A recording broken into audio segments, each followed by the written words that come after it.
सब गा रहे हैं, नंद घन आनंद भयो जय कन्हैया लाल की।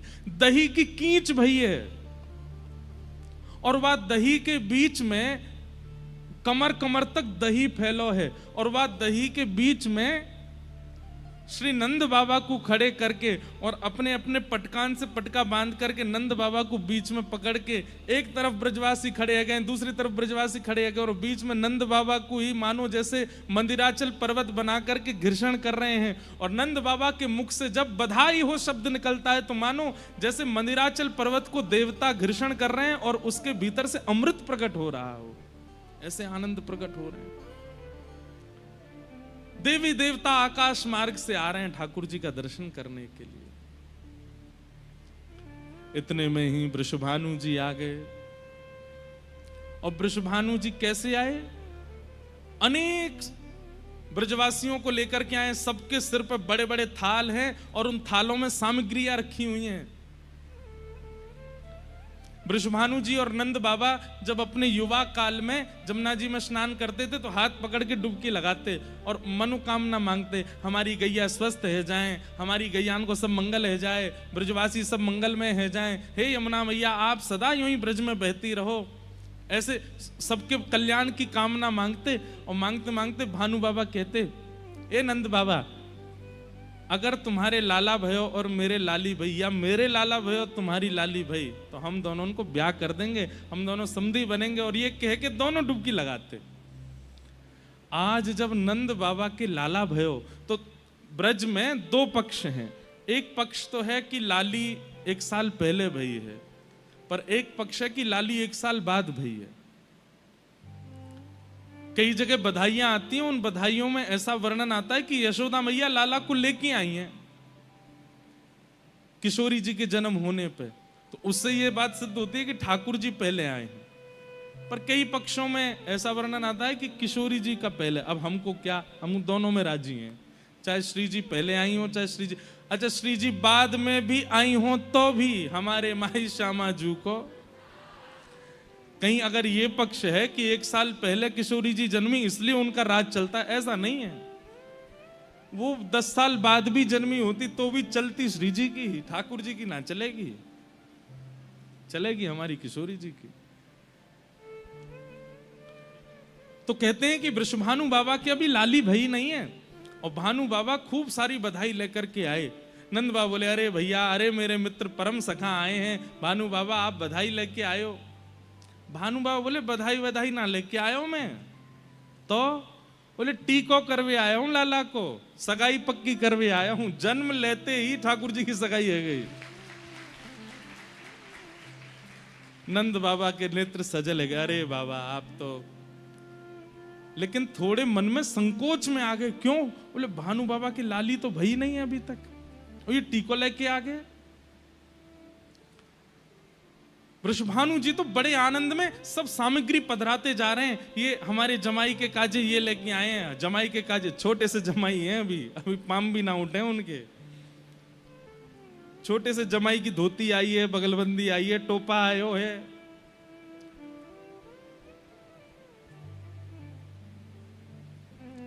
हमारे ब्रज में गाते हैं, नंद महर घर धोटा जायो।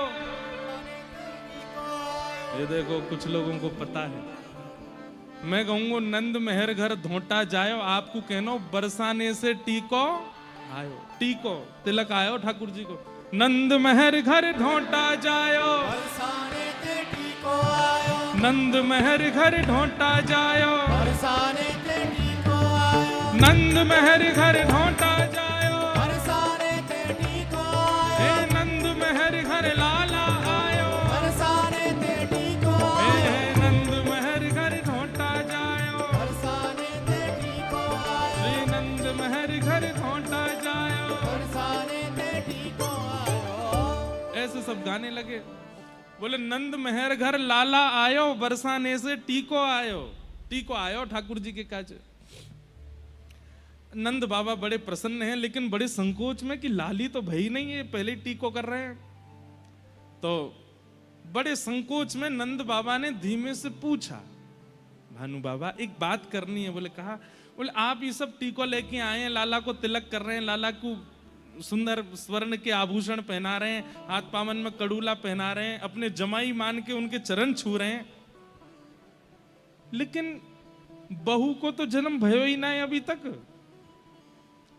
बिना बहू के आपने जमाई पक्को कर लियो, खुद सास ससुर बन गए।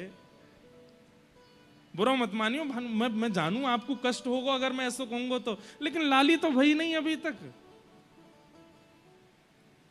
भानु बाबा बोले, ए नंद बाबा, हमको ऐसी उड़ती उड़ती खबर लगी है कि तुम्हारो लाला जो है ये साक्षात नारायण ही आयो है, और नारायण को यदि हम तिलक कर जाएंगे, नारायण तो परब्रह्म है, परब्रह्म तुम्हारो लाला नहीं है लेकिन परब्रह्म समान है ना, अगर हम परब्रह्म समान को तिलक कर जाएंगे, पहले ही सास ससुर की पदवी पर आ जाएंगे, तो फिर परब्रह्म को सोच करके अपनी बहू हमारे यहां भेजनी पड़ेगी, हमारे हम पहले ही तिलक कर रहे हैं।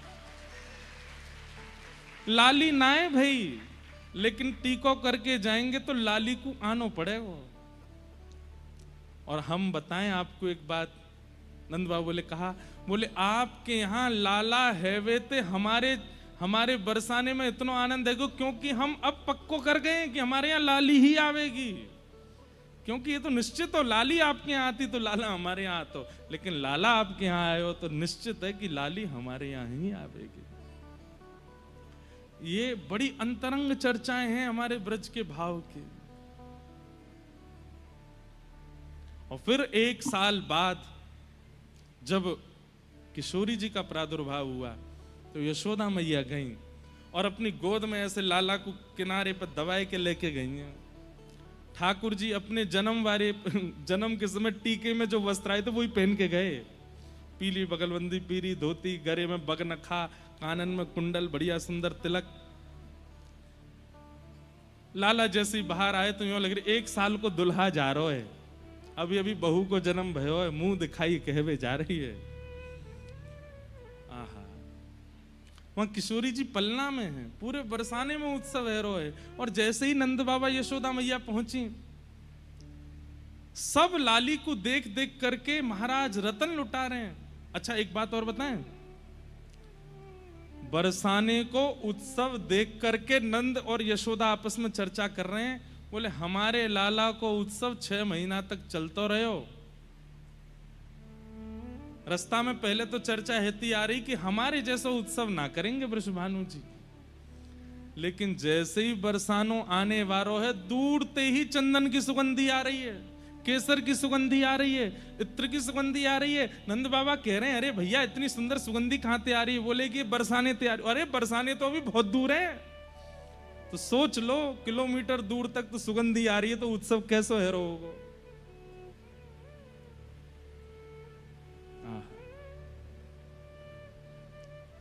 जैसे ही पहुंचे हैं महाराज, केसर कींच केवल पृथ्वी पर नहीं है, इतनी केसर के दधी काने किए हैं बरसाने में कि आकाश में जो बादल हैं वहां तक छींटे पहुंचे हैं, बादल भी केसरी रंग के है गए हैं बरसाने में। देख करके नंद बाबा आश्चर्यचकित है गए, ऐसा उत्सव कभी सुना नहीं, कभी देखा नहीं।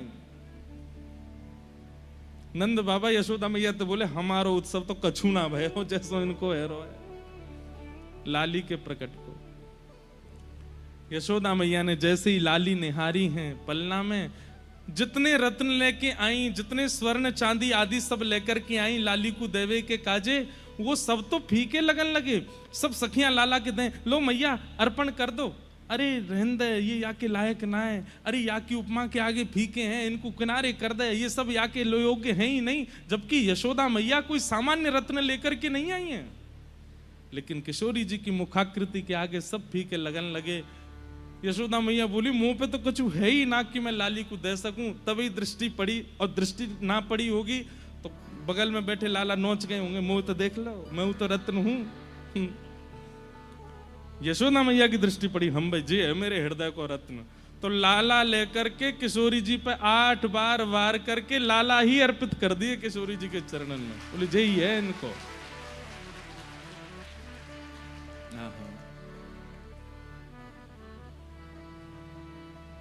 अद्भुत है हमारे ब्रज का भाव। तो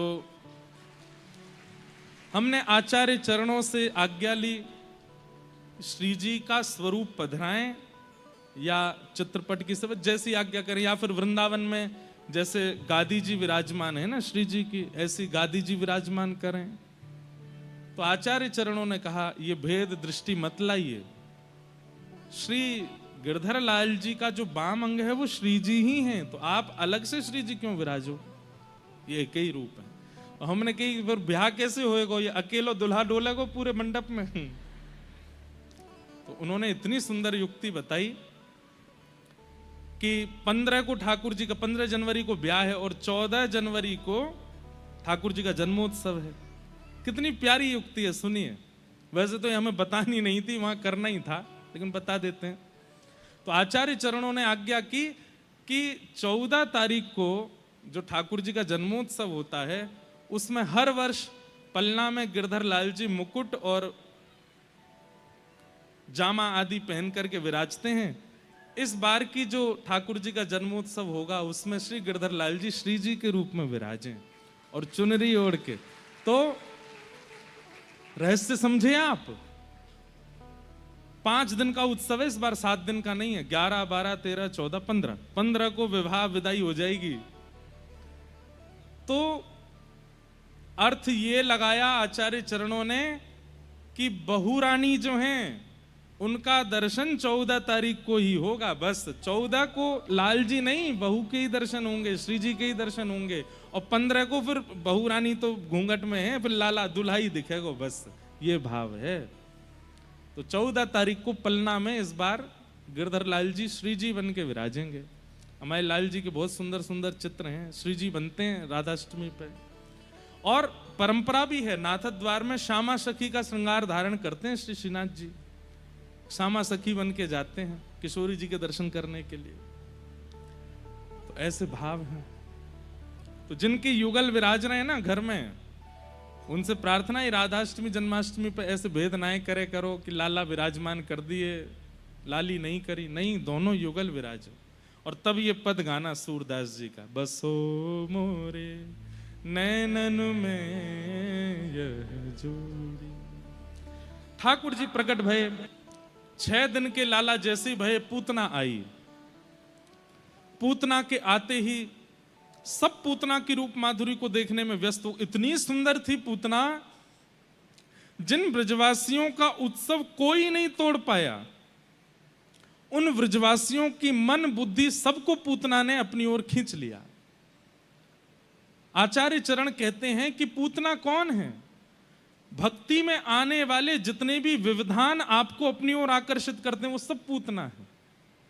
आप नाम जप कर रहे हैं और नाम जप में बैठे और नाम जप करते करते कोई ऐसी स्थिति जो नाम जप से आपके ध्यान को भंग कर रही है, उस समय उस स्थिति को पूतना ही मानना चाहिए। वो स्थिति चाहे जितनी जरूरी हो, जितनी सुंदर हो, जितनी आकर्षक हो, आपको नाम नहीं छोड़ना है। यही पूतना उद्धार का उद्देश्य है। समझ में आ रही है बात? पूतना कौन है? कथा सुन रहे हैं और बड़े आनंद के साथ सुन रहे हैं, प्रसन्न मुद्रा में सुन रहे हैं, अचानक कोई बहुत जरूरी फोन आ गया और उस फोन को देख करके, एक होता है emergency call. Emergency call Putana नहीं है, इमरजेंसी तो भाई कोई घटना हो गई या कुछ हो गया तो जाना ही है। पर सामान्य सी कोई कॉल आई है जिसके कारण आप कथा छोड़ के जा रहे हैं, वो पूतना है। जो भी भगवत मिलन में बीच में बाधा रूप बना करके आती है वही पूतना है। सब ब्रजवासी गा रहे हैं, नंद घन आनंद भयो जय कन्हैया लाल की। इतने में ही पूतना आई तो ब्रजवासी नाचते नाचते एक बार देखते हैं उसकी ओर और देख करके देखते रहे, अरे सुन सुन सुन, या देख कितनी सुंदर, अरे या के नेत्रन को देखियो, अब नेत्र छोड़ तो या की चाल तो देखियो, अरे या के वस्त्र। केवल पुरुष ही नहीं, गोपियां, ब्रज की जितनी गोपियां थी वे भी पूतना को देख करके आनंदित हो रही। अरे देखियो री कितनी सुंदर, हमने तो ऐसी देखी ना, जन कहां ते आ गई है। एक गोपी बोली, मैं तो वहां बगलते ही आई हूं, ऐसी सुगंधी आ रही है वहां में ते जैसे जाने कोई अप्सराई आई हो स्वर्ग लोक ते। सब आकर्षित हो गए। अब सबका कीर्तन छूट गया, सबका उत्सव छूट गया, सब केवल पूतना को देख रहे हैं, सब उसके ऊपर मोहित हो रहे हैं।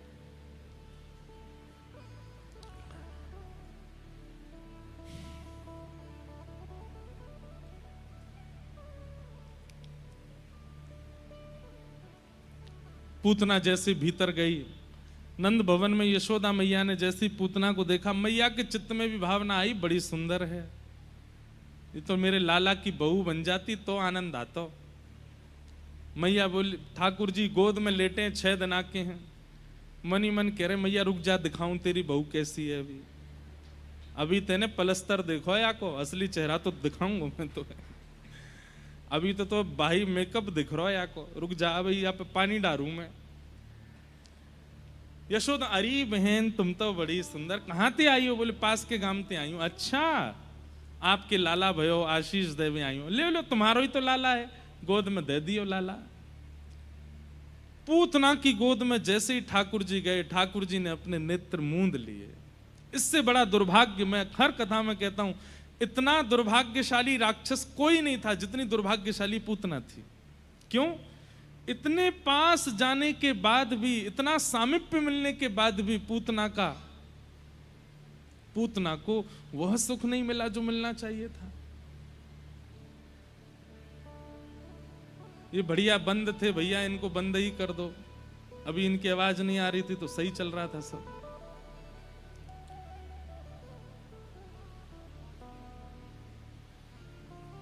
इसे ही कहते हैं पूतना। बढ़िया ध्यान लग रहा कथा में, और किसी आवाज से ध्यान चला जाए। वैसे तो बढ़िया एसी हैं, लेकिन कथा में भूल भाल जाए तो फिर एसी पूतना से ही है।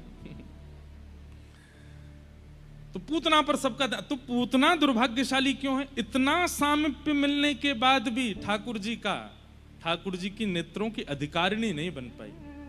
पहले दिन मैंने कथा में कहा था कि हरि के प्रिय बनना ही हमारे जीवन का कल्याण है, और पूतना अपने कल्याण से वंचित हो गई, अपना कल्याण नहीं करवा पाई।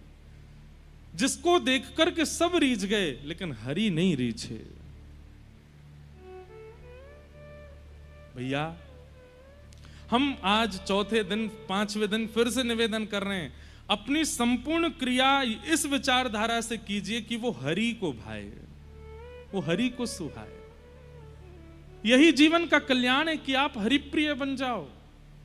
पूतना श्रृंगार करके आइए, रूप बना करके आइए, सुंदरी बन के आइए। उसका उद्देश्य क्या था? कि ब्रजवासी मुझ पर मोहित हो जाएं, यशोदा मैया मुझ पर मोहित हो जाएं, ये सब मेरे रूप को देख करके इतना विश्वास कर बैठे मुझ पे कि मुझे कोई रोके ना, सब मुझे आगे तक ले जाएं। उसके श्रृंगार का उद्देश्य कृष्ण प्रसन्नता नहीं है, उसके श्रृंगार का उद्देश्य लोक रंजन है, सबको रिझाना है। बुरा नहीं मानिएगा, मैं आजकल जो आप श्रृंगार करते हैं उस पर मेरी टिप्पणी नहीं है, आप श्रृंगार कीजिए, पर मैं जो भाव कह रहा हूं वो मानसिक स्थिति का है।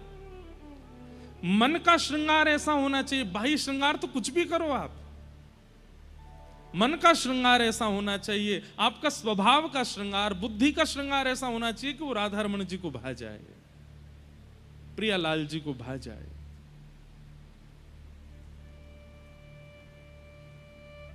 बाहर आप कुछ भी पहनिए, उससे कोई अभिप्राय नहीं होता है। अरे गजेंद्र पर उद्धार करने के लिए ठाकुर जी जाते हैं, जो वस्त्र ही नहीं पहनता है, जो कि जानवर है, जो कि नहाता भी नहीं कितने दिनों तक, उसका उद्धार करने ठाकुर जी जाते हैं। प्रहलाद का उद्धार करने ठाकुर जी जाते हैं, जो कि एक सतकुल में जन्मा नहीं, जिसके घर मांस भोजन भी किया जाता होगा। तो ठाकुर जी बाह्य आवरण, बाह्य श्रृंगार नहीं देखते, वो मानसिक स्थिति देखते हैं कि कैसी है।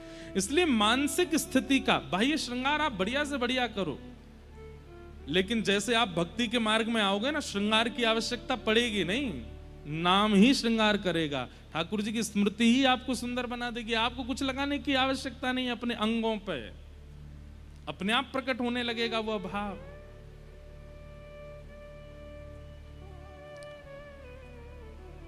पूतना हृदय से राक्षसी है, पर सबको क्या दिखा दे आइए कि मैं तो लाला को आशीष देवे आई हूं, मैं तो यशोदा के लाला को सुख देवे आई हूं। यही ठाकुर जी को प्रिय नहीं है। जैसे ही ठाकुर जी के समीप गई, भगवान ने नेत्र बंद कर लिए। यशोदा मैया किसी कार्य से बाहर गई। अब यहां यशोदा मैया के मन का भी एक भाव समझना पड़ेगा आप लोगों को, कि हम लोगों का स्वभाव है कि हम किसी की सुंदरता पर इतना विश्वास कर लेते हैं, वस्त्र और रूप पर हमारा विश्वास बहुत जल्दी हो जाता है।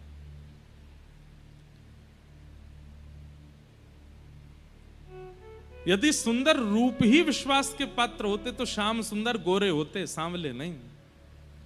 श्री कृष्ण कृष्ण बनकर के ये बात बता रहे हैं कि भैया समाज के लोगों ने हमारी ओर देखो, हम श्याम वर्ण के हैं, हम कृष्ण हैं। इस बात से ठाकुर जी आपको ये प्रत्युत्तर दे रहे हैं, ये प्रमाणित कर रहे हैं कि सुंदरता देख करके विश्वास मत कीजिएगा।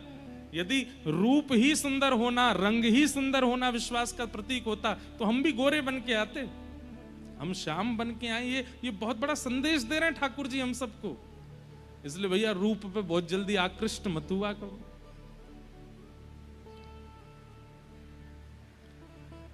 पूतना ने अपनी गोद में ठाकुर जी को लिया, अपना पयोधर जैसे ही भगवान के मुख में दिया, ठाकुर जी ने पहले उसके विष को पिया, रस तत्वों को पिया, और जैसे ही प्राण पीने लगे, प्राणै शमं रोष समन्वितो पिबत सा मुंच मुंचाल मित प्रभाषणी निष्पीड्यमाना खिल जीव वर्मणि।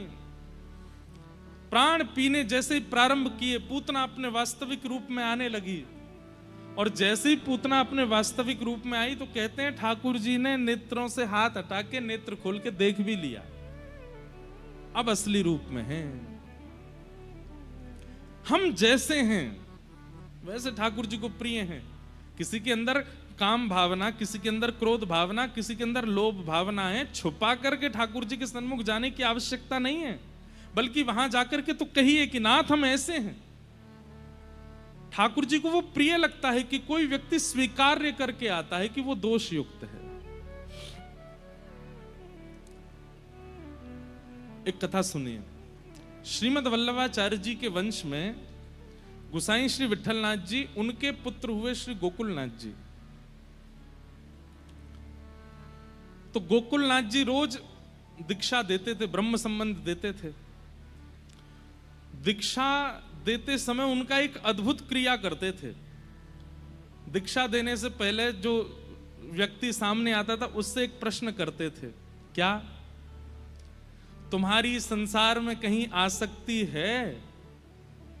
तो कई लोग दीक्षा लेने के प्रलोभ में बोल देते थे, नहीं नहीं हमारी तो कहीं आसक्ति नहीं, जब से आपको देखा, आपके प्रवचन सुने, आपकी कथा सुनी, हमारी तो आसक्ति निकल गई। तो गोकुलनाथ जी को कोई भी ये बात कहता था कि हमारी कहीं आसक्ति नहीं, तो वो कहते फिर हम दीक्षा नहीं देंगे आपको। विचित्र बात। संसार में, धन में, पत्नी में, बच्चों में, परिवार में कहीं आसक्ति है? सामने वाला कहता नहीं है, तो गोकुलनाथ जी कहते ठीक है, तो फिर दीक्षा नहीं होगी तुम्हारी, जाओ। एक बार एक ने पूछा, बोले महाराज जी आप ये कैसी क्रिया करते हैं? आप दीक्षा देने वाले से पूछते हैं तुम्हारी संसार में कहीं आसक्ति है, और संभवतः है कि वो दीक्षा लेने आया है तो सब जगह से अपना मन हटा के आया है, और नहीं भी हटा के आया तो हटाने के लिए आया है। आप ऐसा सुनकर के उसको छोड़ क्यों देते हैं? गोकुलनाथ जी कहते भैया श्याम सुंदर तो आसक्ति के अधिकारी हैं।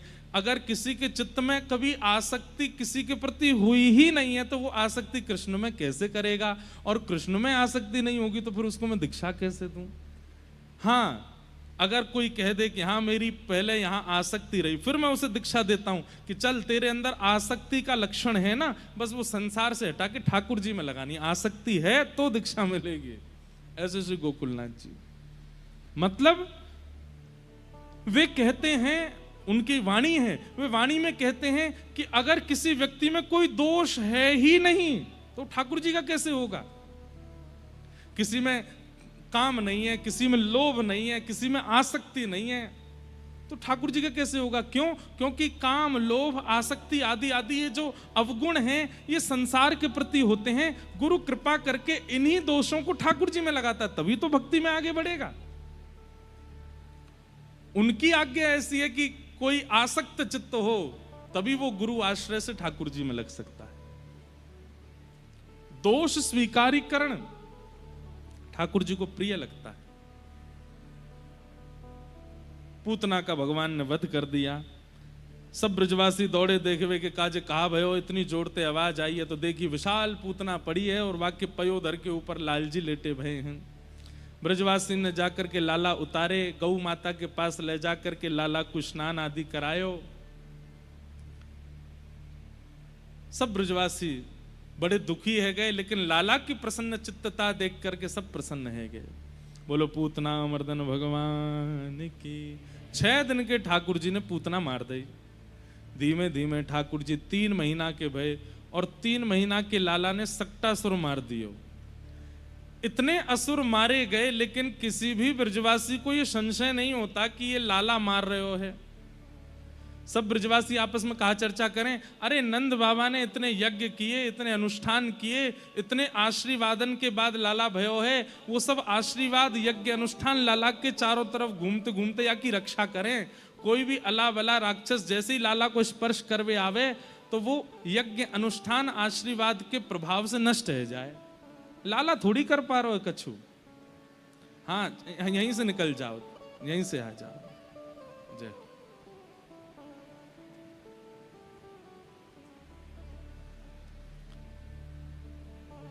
ऐसी स्थिति। एक बात हम आपको बताएं, एक बार वृंदावन के एक संत हमको एक बहुत अच्छी बात बता रहे थे कि भैया दिव्य भक्तगण, दिव्य संतजन, दिव्य दिव्य भगवान के अनुयायी वे आकाश में भ्रमण करते रहते हैं और प्रतीक्षा करते हैं कि कोई ऐसे माता पिता हमको दिखें जिनका जीवन शुद्ध हो, जिनके विचार शुद्ध हो, जिनका आचरण शुद्ध हो, ताकि हम उनके घर जन्म लेवें। इसीलिए किसी भी घर में अगर कोई भक्त जन्म लेता है तो निश्चित है या तो मां या फिर पिताजी, उनके चित्त में ऐसी भक्ति होगी, ऐसी निर्मलता होगी, तभी उनके घर एक परम वैष्णव का जन्म हुआ है। लेकिन आजकल परम वैष्णव जन्म नहीं ले पा रहे हैं, तो इसके पीछे कारण भी यही है कि उन संत चित्तों ने आपको स्वीकार नहीं किया, आपके यहां आना स्वीकार नहीं किया। इसलिए हमारी प्रार्थना है, नव विवाहित जो होते हैं या विवाह जिनका होने वाला है, विवाह के बाद दोनों साथ चल के ऐसा आचरण कीजिए कि कोई दिव्यात्मा आपको स्वीकार करे और आपके घर किसी भक्त का जन्म हो, किसी वैष्णव का जन्म हो। पर आप लोग अपना आचरण शुद्ध नहीं रखते, अपने विचार और अपने खान पान में शुद्धि नहीं करते, इसलिए कोई भक्त चित्त आपको स्वीकार नहीं करता। फिर बालक तो होते हैं सुंदर, लेकिन बड़े होके वो फिर धुंधुकारी जैसे हो जाते हैं, और फिर चिंता होती है, ये बालक ऐसा क्यों हो गया, ये ऐसा क्यों हो गया, ये ऐसे क्यों करता है, ये व्यसन क्यों करता है। क्योंकि आपका आचरण शुद्ध नहीं था, इसलिए किसी भक्त चित्त ने स्वीकार नहीं किया। ठाकुर जी जहां जहां जन्मे हैं उन माता पिताओं का आचरण देखिए आप। भगवान जन्मे देवकी और वसुदेव के यहां, लेकिन ठाकुर जी को जितने देवकी वसुदेव प्रिय थे उतने ही नंद यशोदा का आचरण भी प्रिय है। इसलिए जन्मे भले ही वहां, लेकिन पालन करवाने के लिए नंद यशोदा के पास चले गए। इसलिए हमारी प्रार्थना है, नव युवती युवकों से विवाह हो जाने के पश्चात थोड़ा जीवन व्यवस्थित जिया कीजिए, जब तक संतान ना आवे। देखिएगा फिर संतान के रूप में कोई परिवर्तन करने वाला कोई भक्त वैष्णव ही जन्म लेगा, क्योंकि वो आपको चुनते हैं। फिर जो संसार के संसारी भोगों में संलिप्त होने वाले बालक आते हैं ना, वो आपके कर्मों से आते हैं। पर भगवत भक्त, वैष्णव भक्त, या फिर संसार में कुछ बदलाव करने वाले या संसार में कुछ विकास करने वाले बालक जन्मते हैं, वो बालक आपको चुन के आते हैं, आपके आचरणों को देख करके आते हैं। इसलिए आचरण शुद्ध रखिए। नंद यशोदा के यहां ठाकुर जी आए। 3 महीना के ठाकुर जी ने सक्टासुर का वध किया। अब ठाकुर जी 1 साल के है गए, घुटमुन चलना सीख गए ठाकुर जी। यशोदा मैया लाला के चरणन में नूपुर पहना देती है, और जैसे ही आज नूपुर पहनाए हैं, तो जैसे ही ठाकुर जी पहली बार नूपुर पहन करके पृथ्वी पर उतरे और जैसे ही घुटमुन चलने लगे, तो अपने ही नूपुरन की आवाज सुनकर के ठाकुर जी पीछे देख रहे हैं, ये आवाज कहां से आ रही है। और फिर चलते चलते फिर देखते हैं ये आवाज कहां से आ रही है, और यशोदा मैया इस झांकी का दर्शन कर रही है।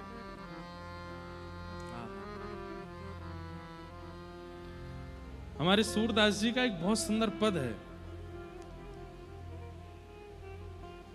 ठाकुर जी जब बोलना सीख गए, एक नया गुण है ठाकुर जी का। नहीं, ये पद नहीं है, दूसरा है।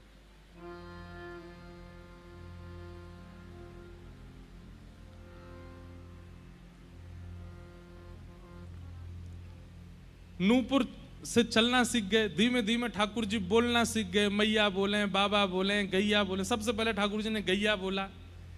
सूरदास जी का इतना सुंदर पद आज सुबह ही पढ़ रहा था मैं सोचा आज सुनाएंगे सबको, कि ठाकुर जी बोलना सीख गए, और जैसे ही बोलना सीखे तो ठाकुर जी क्या करते हैं, सबका नाम गा गा करके बुलाते हैं।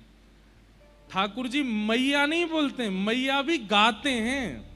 बाबा भी बाबा नहीं बोलते, बाबा भी गा करके बोलते हैं। दाऊ दादा के पास जाना हो तो दाऊ दादा को नाम भी गा करके बोलते हैं। हाँ हाँ,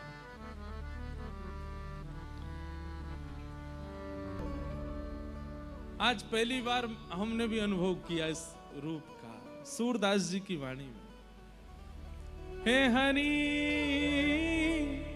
अपने आंगन कछु गावे, कुछ गा रहे हैं।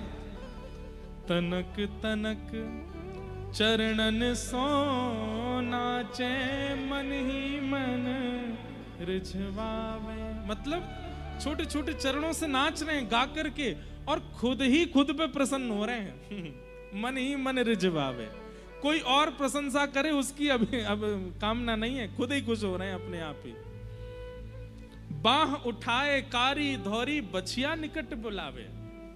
बछियान को बुला रहे हैं अपने पास, और फिर बछियान के कंधा पे हाथ धर के बैठे हैं। थोड़ी देर बाद मन में आ रही है कि मैं नंद बाबा को दिखाऊं कि बाबा देखो मैं भी बछियान ने पकड़ लाऊं, मैं भी चरा लूं। अब मुंह को चरावे दो।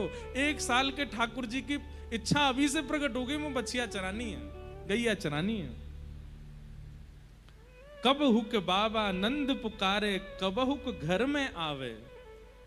जैसे एक बालक होता है ना, वो कुछ क्रिया करने के बाद अपनी माँ को ढूंढता है, पिता को ढूंढता है, और जिस कमरे में वो हैं वहां झांक करके देखेगा और बुलाएगा, और जब आएंगे तो फिर उनका हाथ पकड़ के ले दिखाता है, देखो मैंने ये किया। ऐसे ही ठाकुर जी गैया बछियान के कंधा पे हाथ धर के बैठे, ये दिखाना चाह रहे हैं नंद बाबा को, लेकिन बाबा नहीं दिखते तो वापस आके बैठ जाते हैं। थोड़ी देर बाद ठाकुर जी को मन भयो, ये बछियां आई हैं, इनको कुछ खवा दूं, तो माखन तनक आपने कर ले। अपने कर में माखन लेके सीधे नहीं पवा रहे, तो कहा कर रहे हैं, तनक बदन में नवावे, अपने बदन पे लगा रहे हैं। और फिर उसको छोटी छोटी बच्चियां जीभ निकाल के चाट रही हैं, सो गिलगिली है रही है, ठाकुर जी को हंसी आ रही है तो गिर रहे हैं। और फिर प्रतिबिंब में खुद को देखते हैं, तो आज बछियान को लेके गए प्रतिबिंब के पास। कब हुक चेत प्रतिबिंब खंब में, आहा, अपने संग गैयान को लेके प्रतिबिंब में देख रहे हैं। क्यों? क्योंकि प्रतिबिंब में जो स्वरूप है, ये निकुंज लीला में श्री जी हैं। प्रतिबिंब में कोई और नहीं, किशोरी जी हैं। ठाकुर जी किशोरी जी इनको दिखावे लाए, देखो मेरी नई नई गैया। और प्रतिबिंब में दिखने वाले अपने स्वरूप को लौनी लिए खवावे, उनको भी मक्खन खवा रहे हैं। दूर दिखत जसुमति यह लीला, हर्षानंद बढ़ावे। सूरदास के बाल चरित नित नित ही देखत भावे। सूरदास जी के ऊपर एक बहुत बड़ी कृपा थी ठाकुर जी की। बंधुओं, एक बात सुनिएगा हमारी, सूरदास जी के प्रकट नेत्र नहीं थे, पर सूरदास जी ने जिस दिन श्रीमद् वल्लभाचार्य जी की शरणागति ग्रहण की, दीक्षा प्राप्त होते ही सूरदास जी को ठाकुर जी का बाल लीला दिखनी प्रारंभ हो गई। दीक्षा का मूल रूप क्या है? कई लोग दीक्षा इस भाव से लेते हैं कि अब हमारी जिम्मेवारी गुरु जी के हाथ है। नहीं, दीक्षा प्राप्त होते ही आपको भगवत अनुभव होना प्रारंभ होना चाहिए, जैसे सूरदास जी को होता है। सूरदास जी को ऐसी ऐसी लीलाएं दिखती हैं जो कहीं लिखी नहीं हैं, लेकिन वो लीलाएं सत्य हैं, ठाकुर जी ने वो की हैं। गुरु कृपा इसी को कहते हैं। सूरदास जी को बाल स्वरूप का दर्शन हो रहा है। मधुर गोपाल जी के दर्शन हो रहे हैं। ऐसे लाला अपनी लीला कर रहे हैं। बोलो बाल कृष्ण लाल की। कितना अच्छा पद है ना।